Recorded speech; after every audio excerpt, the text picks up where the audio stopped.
Have you guys been using the Character AI app and wondering on how to change the color of text on it? Then don't worry. In today's video, I'm going to show you how to change color of text in the Character AI app. So let's get started. First of all, open the Character AI app just like this. And after opening the app, you will see something like this on your home screen. Now tap on to one of the chats just like this. And after opening it, tap on to the profile icon just right here. Then here you can find the customize chat option just right here. Now select it. And here you can find the chat color options just right here.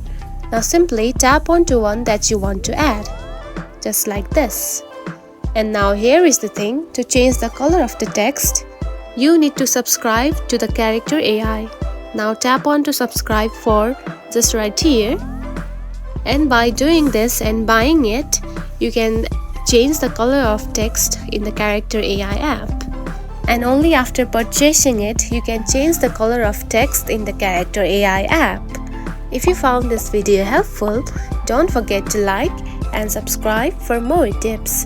Thanks for watching.